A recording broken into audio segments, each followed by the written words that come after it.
Bonjour, bienvenue sur Français Easy. C'est avec plaisir que je vous revois pour une toute nouvelle leçon aujourd'hui dans le métro. C'est une leçon à niveau A2, B1 et plus. Pourquoi?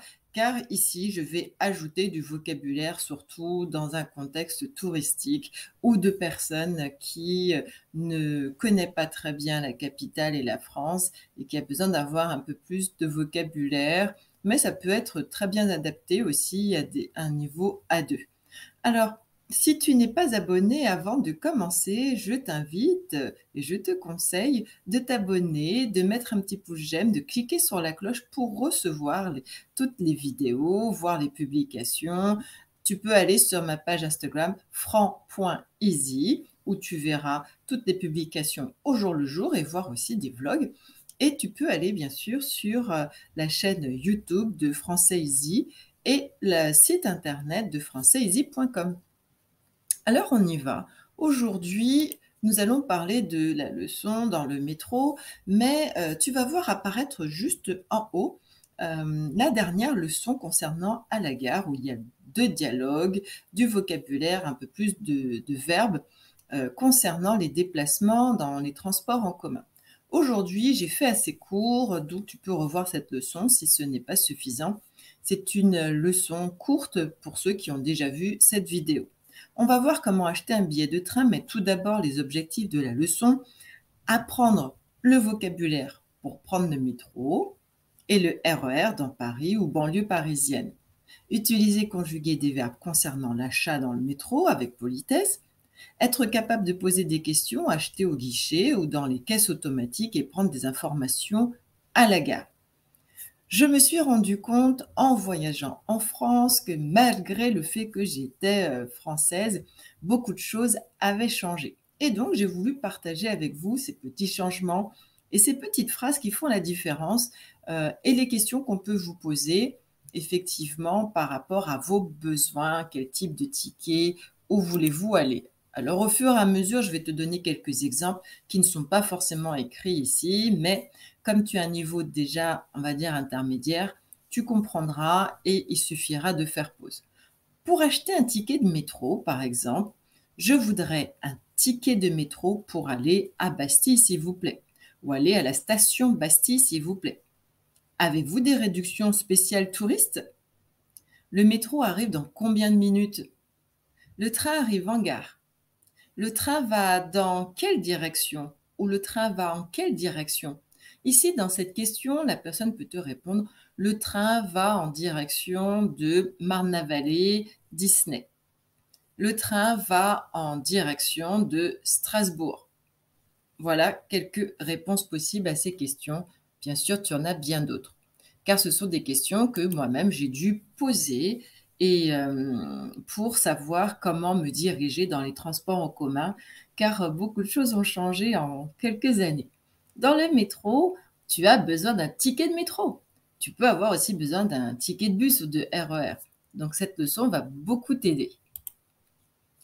On continue. Alors, un ticket de train ou ticket de métro, tu peux dire ainsi. Tout d'abord, voyons en bas, ici à droite, un ticket plus, ça s'appelle un ticket plus, car il fait bus, métro, tramway et RER dans Paris et ça, la région parisienne.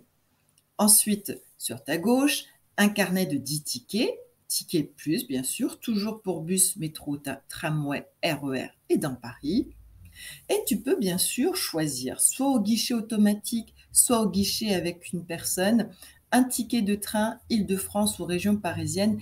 Ici, c'est-à-dire que tu connais la station, tu sais qu'en plus, c'est en dehors de la couronne de Paris. Donc, par exemple, ici, j'ai marqué La Défense. Donc, mon ticket fait La Défense, Rosny, Bois-Perrier. Donc, c'est le nom de la ville où je veux aller et de la station de RER. On appelle ça un ticket de train Île-de-France. Lorsque tu seras au guichet automatique, tout seul donc, tu pourras cliquer ou taper parce qu'il y a l'écran tactile qui te permet de cliquer dessus. Pendant mon voyage, j'avais besoin bien sûr d'un plan de métro, un plan de RER, de poche et il fait aussi plan de bus. Pourquoi? Parce que tu as besoin de voir les correspondances que tu as besoin de faire, de voir un petit peu la carte. On va la voir juste après.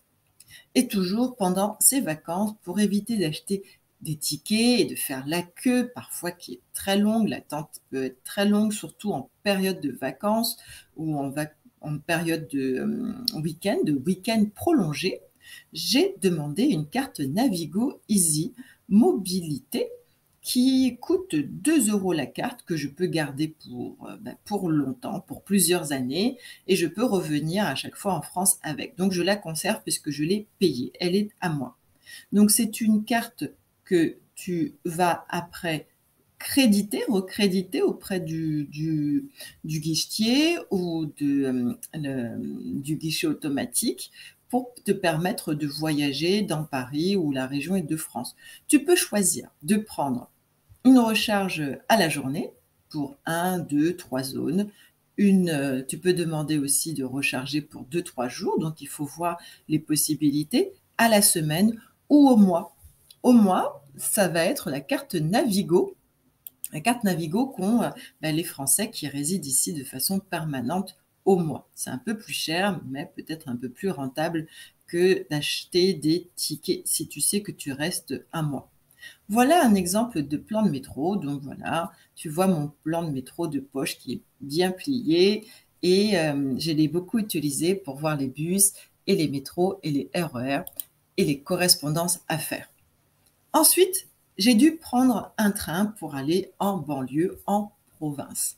Je me suis rendue à Strasbourg et là, tu vois mon ticket électronique que j'ai imprimé qui permet de voir mon nom, mon prénom, les bagages autorisés, la compagnie SNCF.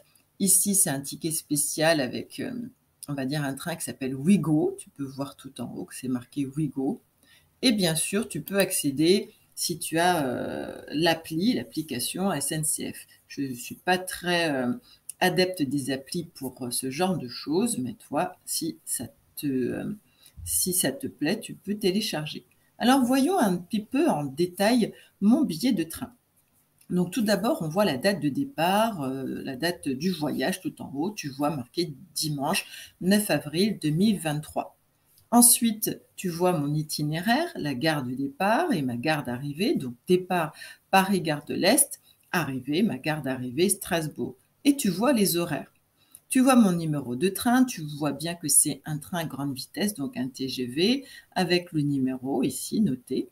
Ensuite, le numéro de voiture, voiture 3 ou le numéro de wagon, et ma place, c'était la place de 344. Juste en bas, il y a les coordonnées du passager, du voyageur, donc prénom et nom du passager. Ici, c'était marqué Mireille, plus mon nom de famille.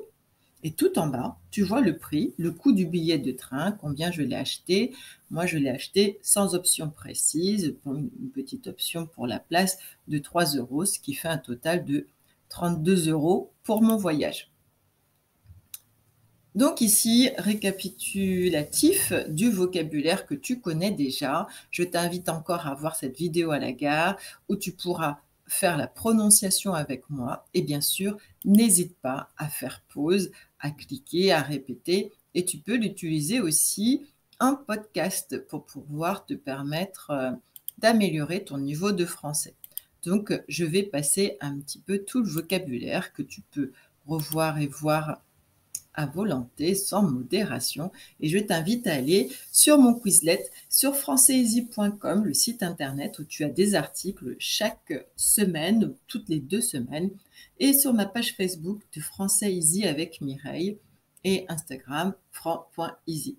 N'oublie pas que tu as des fiches aussi que tu peux télécharger pour le DELF niveau A1 et A2 pour le moment, et que tu peux aussi me contacter directement pour les cours de conversation privée ou pour les préparations du DELF et du DALF et TCF.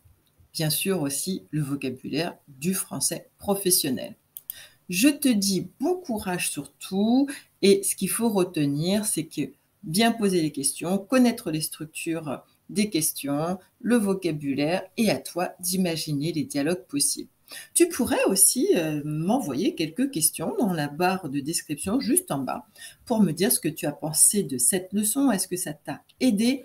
Est-ce que ça te permettra peut-être éventuellement de te débrouiller ou est-ce que ça t'a permis de te débrouiller pendant ton voyage en France?